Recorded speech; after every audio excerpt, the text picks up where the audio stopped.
अस्सलाम वालेकुम नाजरीन, मैं हूं आरिफ किसाना और आपकी खिदमत में स्वीडन की डायरी लेके हाजिर हूं, जिसमें हफ्ते भर की स्वीडन की अहम खबरें और यहाँ के हालात हाजरा पेश किए जाएंगे। ये ना सिर्फ स्वीडन में रहने वाले लोगों के लिए बल्कि दीगर ममालिक में जो लोग हैं उन्हें भी इनमें दिलचस्पी हो सकती है, और इसके हवाले से आप अपनी राय का इजहार ज़रूर कीजिए। और अगर अभी तक आपने इस चैनल को सब्सक्राइब नहीं किया तो प्लीज़ ज़रूर कीजिए, ताकि इस तरह के जो अपडेट्स हैं उनसे आप आगाह रह सकें। तो आइए हम बगैर किसी ताखीर के खबरों की तरफ चलते हैं। सबसे पहली खबर ये है, स्वीडन की एक बड़ी मस्जिद जो कि स्टॉकहोम के इलाके येरफैला में है, और ये शिया मसलक की नॉर्डन में सबसे बड़ी मस्जिद और मरकज़ है इमाम अली। इसके जो बड़े इमाम हैं मोहसिन हकीमुल्लाही, जिनका ताल्लुक ईरान से है, उनका मुस्तकिल वीज़ा जो है वो कैंसिल कर दिया गया है, और उनको अब स्वीडन से जो है वो ईरान मुल्क बदर किया जा रहा है। वो 2011 से स्वीडन में मुकीम थे इस इमाम अली सेंटर में, जो कि स्वीडन की पुरानी और बड़ी मसाजिद में से एक है, और 2017 में इनको मुस्तकिल वीज़ा भी मिल गया था, और यहाँ पे वो तालीम तदरीस के फ़राइज़ सर अंजाम देते थे। स्वीडन की खुफिया पुलिस काफ़ी अरसे से उनकी निगरानी कर रही थी, और 2 हफ्ते से वो पुलिस की तहवील में थे। अब 30 जनवरी को माइग्रेशन बोर्ड ने उनका मुस्तकिल वीज़ा कैंसिल किया है, और अब उन्हें स्वीडन से वापस ईरान भेजा जा रहा है। स्वीडन उन ममालिक में है जहाँ पे बच्चों को उनकी मादरी ज़ुबान में तालीम दी जाती है, और स्कूलों में हुकूमत ने हर ज़ुबान के असातिज़ा मुहैया किए हुए हैं, और वहाँ पे बच्चों को उनकी मादरी ज़ुबान पढ़ाई जाती है। लेकिन जो मौजूदा हुकूमत है और इसमें जो जमातें हैं वो चाहती हैं कि मादरी ज़ुबान को ख़त्म कर दिया जाए, और उनका ख्याल ये है कि इसकी वजह से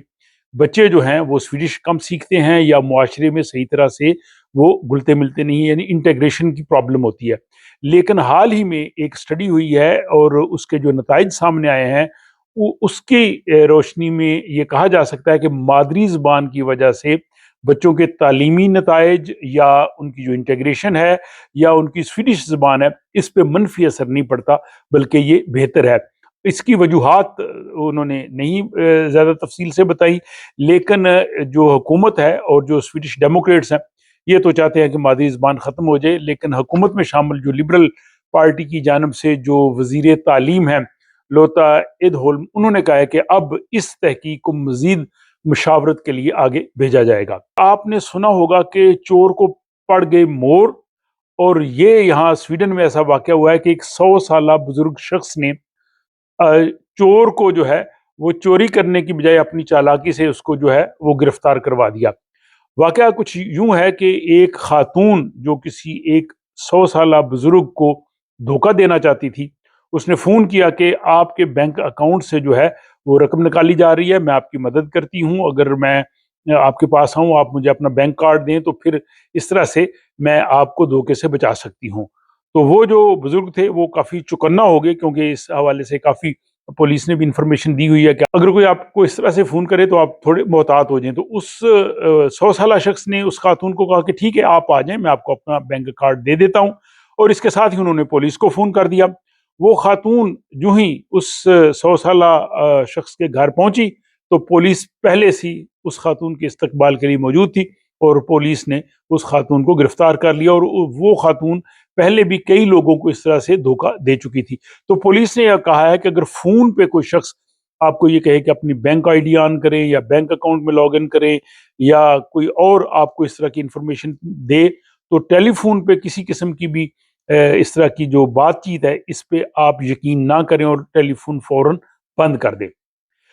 अगली खबर यह है कि स्टॉकहोम में होने वाले बम धमाकों की वजह से जो रियल एस्टेट मार्केट है इस पे बहुत मनफी असरात मुरतब हुए हैं। ये जो ही नया साल शुरू हुआ है, स्टॉकहोम के तकरीबन हर इलाके में धमाके हुए हैं। इससे पहले पिछले साल भी जो है वो धमाकों का सिलसिला जारी था।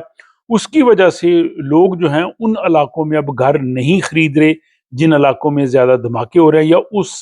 मोहल्ले में, उस एरिया में जहाँ पे ज़्यादा इस किस्म के वाक़यात हो रहे हैं। और इसके साथ ही लोग जो है वो ग्राउंड फ्लोर पे जो अपार्टमेंट्स हैं वो नहीं ले रहे, क्योंकि समझते हैं कि जो बिल्कुल ग्राउंड फ्लोर पे अपार्टमेंट होते हैं वो ज़्यादा महफूज नहीं है। तो इन बम धमाकों ने स्वीडन की जो रियल एस्टेट मार्केट है इसको बहुत धचका दिया है, और लोग जो है وہ گھر خریدتے وقت جو ہے سیکیورٹی اور سلامتی اس کو زیادہ اہمیت دے رہے ہیں باقی چیزوں کی نسبت۔ اگلی خبر یہ ہے کہ سویڈن کی یونیورسٹیوں نے مصنوعی ذہانت AI کی اجازت دے دی ہے، تاکہ جو طلبہ ہیں وہ تعلیم کے دوران اگر AI کو یوز کرنا چاہتے ہیں تو وہ کر سکتے ہیں۔ اس سلسلے سے اپسالہ یونیورسٹی نے نئی گائیڈ لائنز بھی جو ہیں وہ متعارف کرا دی ہیں کہ کس طرح سے وہ تعلیمی مقاصد کے لیے ان کو استعمال کر سکتے ہیں۔ سویڈن کے اسکولوں میں سخت ڈسپلن کی جو ہے وہ تجویز دی گئی ہے، اسکولوں میں نظم و ضبط سخت ہونا چاہیے، اور حکومت اس حوالے سے مزید اختیارات دینے کے حوالے سے غور کر رہی ہے۔ سویڈش وزیر اعظم اولف کرسٹرسن نے کہا ہے کہ بچوں کے جو کمیونیکیشن ہے، مواصلات یعنی ٹیلی فون اور میسیجز، اس کی نگرانی کا قانون بہت جلد نافذ کیا جائے گا، کیونکہ بہت سے ٹین ایجر جو ہیں وہ جرائم میں ان کو استعمال کیا جاتا ہے، اور حکومت چاہتی ہے کہ 15 سال سے چھوٹے بچوں کی بھی جو کمیونیکیشن ہے، ٹیلی فون یا ان کے میسیجز،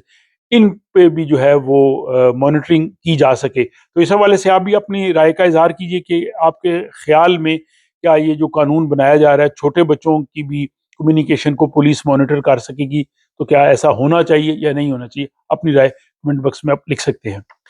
سویڈن کی اگلی خبر یہ ہے کہ سویڈن کے جو زچگی وارڈ ہے جہاں پہ بچے پیدا ہوتے ہیں ان پہ کڑی تنقید کی گئی ہے، اور ہیلتھ کیئر کا جو ادارہ ہے اس نے 41 جو وارڈز ہیں پورے ملک میں جہاں پہ بچوں کی پیدائش ہوتی ہے اس میں سنگین خامیوں کی نشاندہی کی ہے، اور کہا ہے کہ ان کمزوریوں کو دور ہونا چاہیے، اور وہاں پہ جو ڈاکومنٹیشن ہے اس کو بھی بہتر ہونا چاہیے، اور اس طریقہ کار کو وہ بہتر کرے۔ اگلی خبر سویڈن کے شمال میں جو نارتھ وولٹ فیکٹری ہے اس کے حوالے سے آپ نے خبریں سنی، وہاں پہ کافی بحران آیا، بہت سے لوگوں کی ملازمتیں جو ہے وہ ختم ہوئی، اور یہ سلسلہ جاری ہے، اور انہوں نے مزید 90 ملازمین کی جو ہے وہ چھانٹی کی ہے۔ اور سویڈن کی اگلی خبر یہ ہے کہ سویڈن میں جرائم کی روک تھام کے لیے اعلیٰ سطحی اجلاس ہوا ہے، یہ آپ اس سے پہلے بھی ولاگز میں جان چکے ہیں۔ سویڈن کے جو وزیر انصاف ہیں انہوں نے سویڈش پولیس کے سربراہ، کسٹمز کے سربراہ اور پروسیکیوٹر جنرل ان کو بلایا، اور اس کے بعد انہوں نے کہا کہ ہمیں ایسا طریقہ کار اپنانا ہوگا تاکہ یہاں پہ جرائم کی ہم روک تھام کر سکیں۔ اور آج کے بلیٹن کی آخری خبر یہ ہے کہ اسٹاک ہوم کا جو انٹرنیشنل ایئرپورٹ ہے آرلانڈا، جو کہ سویڈن کا سب سے بڑا ہوائی اڈا ہے، یہ یورپ میں سب سے زیادہ وقت کا پابند، یعنی یہاں پہ وقت پہ جو فلائٹس جو ہے وہ روانہ ہوتی ہیں وہ قرار پایا ہے، اور 2024 میں یہاں پہ 80% جہاز جو ہے وہ بر وقت روانہ ہوئے ہیں۔ تو یہ تھا جناب سویڈن کی ڈائری کا تازہ ترین ایڈیشن۔ آپ کو یہ کیسا لگا؟ یہ آپ اپنی رائے جو ہے وہ کمنٹ باکس میں ضرور لکھیے گا۔ اگر پسند آیا تو آپ ان لوگوں کے ساتھ بھی شیئر کر سکتے ہیں جنہیں آپ چاہتے ہیں کہ ان معلومات کا علم ہونا چاہیے۔ اس کے علاوہ آپ اپنی رائے کا ضرور اظہار کیجئے کہ کس قسم کی ولاگز آپ دیکھنا چاہتے ہیں، کس قسم کے ولاگز آپ کو زیادہ پسند ہیں، اور اس حوالے سے مزید اپنی رائے کا ضرور اظہار کیجئے۔ اپنی دعاؤں میں مجھے یاد رکھیے گا، اور اگلے ولاگ تک کے لیے اجازت۔